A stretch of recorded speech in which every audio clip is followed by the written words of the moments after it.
Saan napunta ang pera ni Juan? Kaibigan, pamilyar ka ba sa tatlong mukha ni Juan pagdating sa paggamit ng pera? Alam mo bang may pagkakaiba sa ugaling pinansyal si Juan mahirap, middle class at mayaman?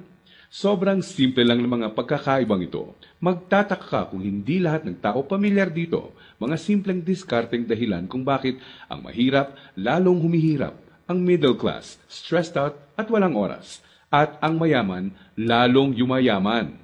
Kung matagal mo lang tanong ang mga ito, mag-e-enjoy ka sa mga facts na hinanda ko para sa iyo. Sabay nating hihipan ang mga kumakalat na outdated na information tungkol sa pag-manage ng pera ngayon.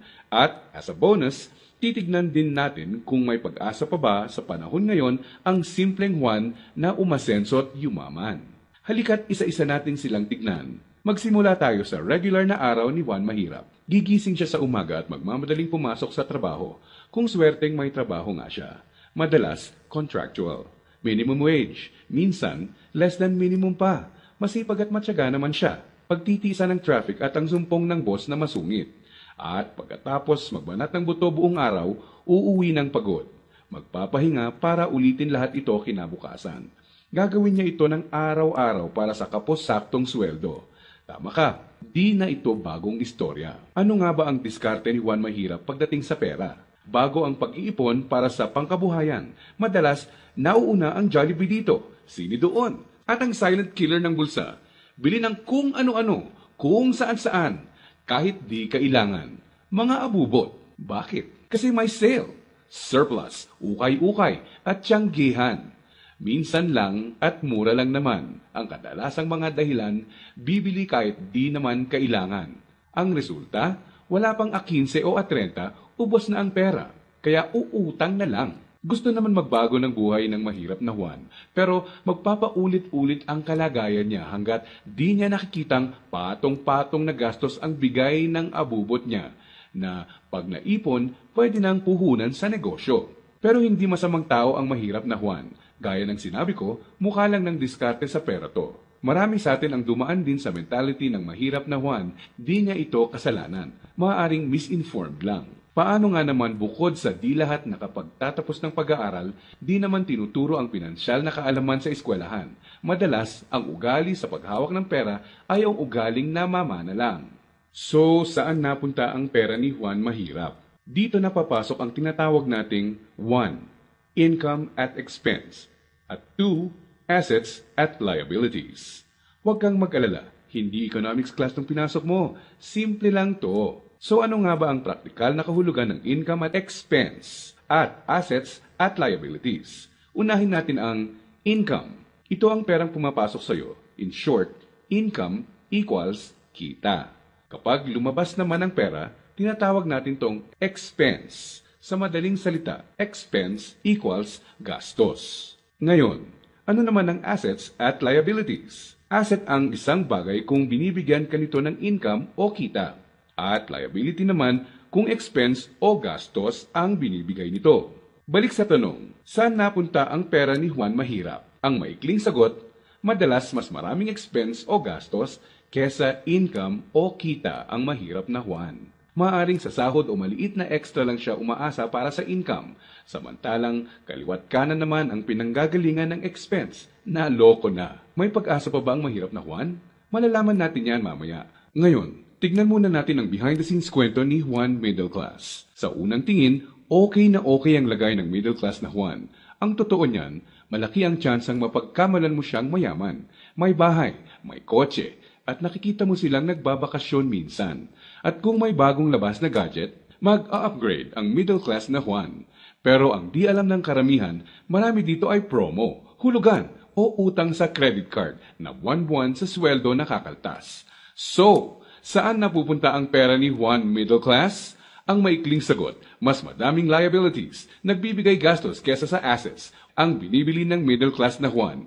Imbes na investments na gagawa ng income, nauuna sa listahan niya ang paggagamitan ng pera, ang upgraded na lifestyle. Gusto niya ang convenience at quality sa buhay. Tingnan nating halimbawa to. Kung traditional economics ang pagbabasehan, ang kotse at bahay ay madalas na sinasabing assets. Sa praktikal na buhay ni Juan, masasabi nating outdated na ang pananaw na to.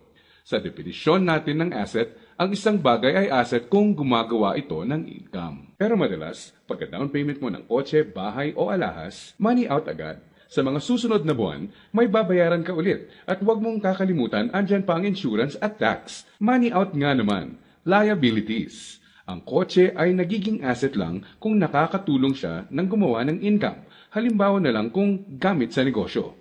Ang bahay ay pwedeng maging asset kung paparentahan mo ito, lalagyan ng mga produkto sa negosyo or storage. O di kaya'y kung nagba-buy and sell ka ng bahay at mabibenta mo to ng mas mahal. So bakit walang oras at stressed out si Middle Class 1? Para mabayaran ang mga liabilities, kailangang mag-overtime, kumuha ng mas maraming trabaho at maghangad na ma-promote ng middle class na Juan kung siya ay empleyado. Para sa mga professionals at self-employed, kailangan nilang kumuha ng mas maraming kliyente o projects. In short, kailangan nilang ibenta ang oras at skills nila ng higit pa sa ginagawa nila dati nung wala pang liabilities para kumita ng mas malaki. Tulad ng kalagayan ng isang doktor. Kung hindi niya sisiputin ang pasyente niya, wala siyang kita. Dito mo na makikitang may lumalamon na sa oras ni Juan Middle Class. May mga celebrations sa family at friends ang di na niya ma-attendan. Kaliwat ka ng stress na ang kapalit ng upgraded lifestyle ni Middle Class 1. Para sa kayod kalabaw na discarding to, gugustuhin niya ng reward, tama? Kaya mas madalas na siyang mag-taxi, kahit pwede namang mag-jeep. Starbucks coffee na, dati okay na ang 3-in-1. Sa restaurant na mas madalas kakain, kahit pwede namang sa bahay. Ilang halimbawa lang ito. Sa oras na maisip ni Juan Middle Class na magnegosyo, ang kita niyang pangpupuhunan sana, pambayad sa liabilities na pupunta. Kung tatanungin mo siya kung anong gusto niyang baguhin, madalas na sasabihin niyang ibalik sa kanya ang oras niya. Mabait si Juan Middle Class. Gusto niya ng maganda at komportableng buhay para sa pamilya niya. Magaling din siya sa trabaho o sa propesyon niya. Sa kasamaang palad, pagdating sa pinansyal na mindset, may outdated advice at information siyang dala. Ang dating akala niyang assets ay liabilities na pala. May pag-asa pa ba si Juan Middle Class? Malalaman natin yan ilang sandali lang. Ngayon, tignan muna natin ang sikreto ni Juan Mayaman. Alam mo ba na madaming Juan Mayaman ang mga self-made? Ibig sabihin, bunga mismo ng sariling pagod, sakripisyo at tiyaga ang tinatamasa nilang tagumpay. Simple lang kung susumahin mo ang lifestyle niya, may time and financial freedom. Maluwag ang buhay kung may kailangan. Choice sila kung ano ang sasakyan nila, saan sila titira, sino ang makakasama at makakatrabaho nila, kailan at saan sila magbabakasyon, at iba pa. In reality, mas madami din silang tsansang makatulong sa kapwa, gaya ng pagdodonate sa charity at pagsali sa outreach programs. Balik tayo sa tanong, saan napunta ang pera ni Juan Mayaman? Kapag may perang hawak si Juan Mayaman, sa asset niya ito dinadala. At sa asset na ito ay kikita pa ng mas maraming pera para sa kanya. At ano naman ang gagawin niya sa bagong kitang ito? Tama ka, i-invest ulit niya sa ibang asset pa. Ano ba ang mga examples ng asset na ito? Andiyan ang investments, apartment, or kotseng pinaparenta. Ang edukasyon, seminar, tradings at iba pa na magtuturo sa iyo ng skills na kaya kang bigyan ng kita ay asset din. Sabi nga ng isang bumper sticker, if you think education is expensive, try ignorance. Ibig sabihin, kung tingin mong mahal ang edukasyon, subukan mo ang kamangmangan.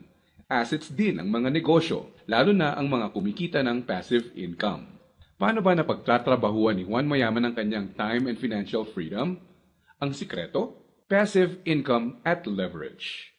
Sa practical na ibig sabihin, ang passive income ay income na pumapasok kahit tapos na ang malaking parte ng trabaho mo dito. Konting oras na lang ang kailangan ni Juan Mayaman para i-maintain ang asset niya. Kahit natutulog siya, pumapasok pa rin ang kita. Hiramin naman natin kay Robert Kiyosaki ang ibig sabihin ng leverage.